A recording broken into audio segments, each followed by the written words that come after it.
বাবা আমায় আস্তে করে তোমার ডান্ডাটা আমার ভিতর দাও।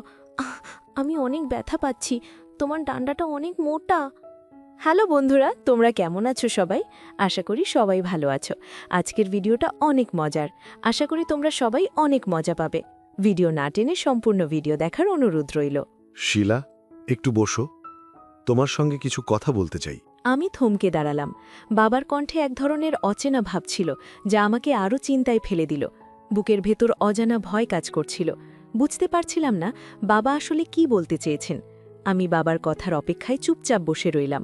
কয়েক সেকেন্ডের জন্য নীরবতা নেমে এলো। তারপর বাবা ধীরে ধীরে বললেন, সীমা, তুমি তো অনেক বড় হয়ে গেছ। তোমাকে 2 বছর আগেও আমি ছোটই মনে করতাম, কিন্তু হঠাৎ করে তুমি এত বড় হয়ে গেলে যে তোমাকে দেখে আর বোঝার উপায় নেই যে তুমি আগে ছোট ছিলে। তারপর বাবা একটু থেমে তার চোখে আনন্দের ঝলক নিয়ে বললেন, সীমা, তুমি তো সত্যি অনেক সুন্দরী হয়ে গেছ। তোমার চেহারার ফিটনেস দেখে মনে হচ্ছে সময় যেন তোমার জন্য থেমেছিল না। তারপর বাবা আরও মৃদু হেসে বললেন, সীমা, তুমি সত্যি অনেক পরিবর্তন হয়েছ।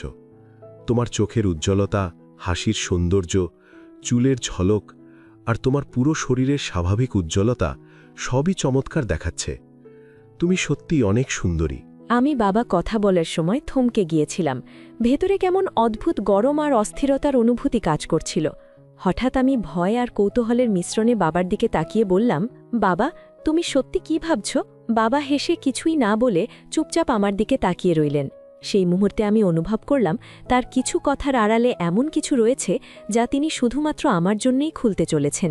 আমার হৃদয় দ্রুত ধকধক করতে লাগল, যেন বুঝতে চাইছিলাম এই রহস্যের আড়ালে বাবার আসল উদ্দেশ্য কি। তারপর হঠাৎ বাবা বললেন, সীমা, আজ রাতে আমরা দুজন একসাথে বসে অনেক কথা বলবো। তুমি রাতে এসো, আমরা গল্প করব। আমি প্রথমে কিছুটা অবাক হয়েছিলাম, কিন্তু ভাবলাম হয়তো তিনি দীর্ঘদিন পরে আমার সঙ্গে সময় কাটাতে চাইছেন। আমার মনে কৌতূহল কাজ করছিল। বাবা আমাকে কি গল্প শোনাবেন, কি স্মৃতি ভাগাভাগি হবে, আমি কি শিখব?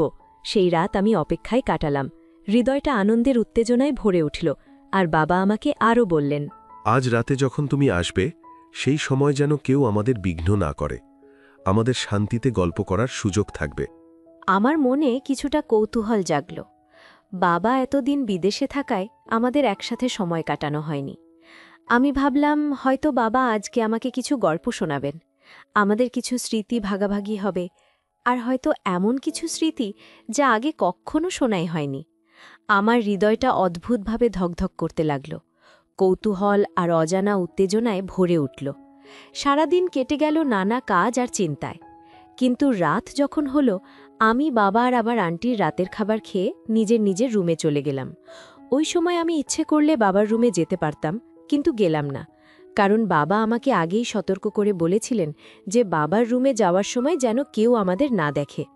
আমি জানতাম না এর পেছনে ঠিক কী ঘটনা রয়েছে, কিন্তু বাবার কথা মানা আমার জন্য জরুরি মনে হলো। তাই আমি শান্তভাবে আমার রুমে থেকে অপেক্ষা করতে লাগলাম। রাতটা যেন অদ্ভুতভাবে ধীর, শান্ত এবং রহস্যময়ভাবে এগোতে লাগল। তারপর রাতটা আস্তে আস্তে নেমে এলো। ঘরের আলো নরম হয়ে গিয়েছিল, আর বাড়ির চারপাশে শান্তি নেমে এসেছে। আমি নিজের রুমে বসেছিলাম, কেমন অদ্ভুত উত্তেজনা আর কৌতূহল মিশ্রিত অনুভূতি নিয়ে। ভাবছিলাম বাবার কথা আর আজকের রাতটা নিয়ে।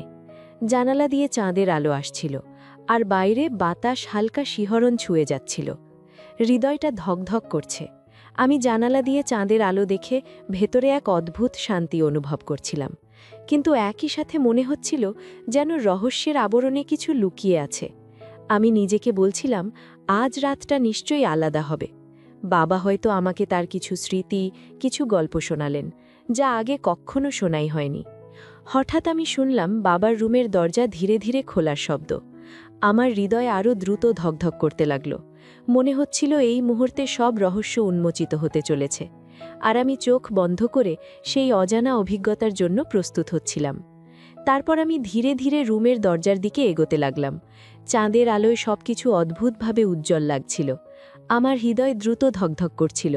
উত্তেজনা আর কৌতূহলের মিশ্রণে বাবার রুমে প্রবেশ করার মুহূর্তেই আমার মনে অজানা ভয় ও আশ্চর্যের অনুভূতি ভাসছিল। দরজার হাতল ধীরে ধীরে নাড়ালাম, আর ধীরে ধীরে দরজা খুলল। ঘরের মধ্যে নরম আলো, সাদা চাদর আর বাবার শান্ত উপস্থিতি সবকিছু যেন সময়কে থামিয়ে দিয়ে মুহূর্তটাকে আরও রহস্যময় করে তুলেছে।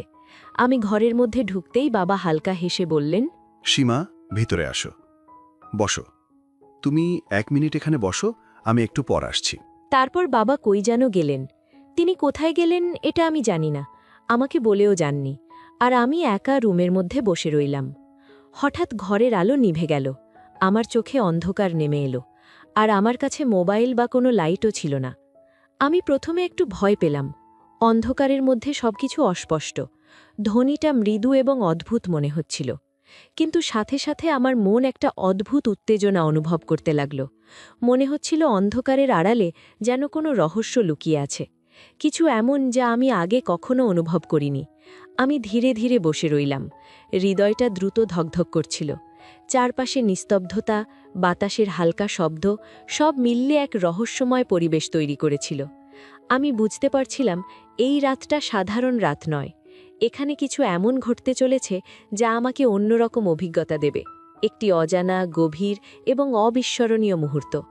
আমি অন্ধকারে বসেছিলাম, চারপাশ নিস্তব্ধ। কিছুক্ষণ পর হঠাৎ শুনতে পেলাম দরজার নরম চাবির শব্দ। আমার হৃদয় দ্রুত ধকধক করতে লাগল, মনে হচ্ছিল বাবা ফিরে এসেছেন। একটি ধীরে ধীরে কদমের শব্দ রুমে ভেসে এলো। আমি অন্ধকারে তার সিলুয়েট দেখার চেষ্টা করলাম, কিন্তু কিছুই দেখা যাচ্ছিল না। শুধু মনে হচ্ছিল তার উপস্থিতি আমার কাছাকাছি, আর সেই উপস্থিতি এক অদ্ভুত শান্তি এবং কৌতূহল দিচ্ছিল।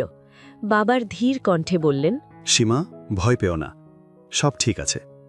তুমি শুধু আমার সঙ্গে বসে থাকো। আমি হালকা শ্বাস নিলাম। অন্ধকারে তার কণ্ঠস্বর যেন আরও কাছের হয়ে আসছিল। মনে হচ্ছিল তিনি শুধু আমার জন্যই এখানে আছেন, আর এই মুহূর্তটা আমাদের মধ্যে একটি বিশেষ স্মৃতি হয়ে দাঁড়াবে। আমি বুঝতে পারছিলাম এই রাতের রহস্য শুধু গল্প বা কথার মধ্যেই সীমাবদ্ধ নয়, এটি আমার বাবার সঙ্গে আমার সম্পর্কের এক নতুন অধ্যায় শুরু হতে চলেছে, একটি গভীর, নিরাপদ এবং অজানা অভিজ্ঞতার রাত। তো বন্ধুরা, জীবনে সবসময় পরিবার, প্রিয়জন এবং কাছের মানুষদের মূল্য দিন। তাদের সঙ্গে সময় কাটান, ভালো মুহূর্তগুলো উপভোগ করুন এবং একে অপরের সাথে স্মরণীয় স্মৃতি তৈরি করুন। এই গল্পটি এখানেই কিন্তু শেষ নয়, আরও অনেক সত্য ঘটনা দ্বিতীয় পর্বে রয়েছে। যদি এই গল্পটির দ্বিতীয় পর্ব আপনারা পেতে চান, তাহলে এই চ্যানেলটি অবশ্যই সাবস্ক্রাইব করে পাশে থাকা অল নোটিফিকেশন অন করে রাখবেন। আর আগে থেকে আপনারা এই চ্যানেলটি যারা সাবস্ক্রাইব করে রেখেছেন, আপনাদেরকে জানাচ্ছি অসংখ্য ধন্যবাদ।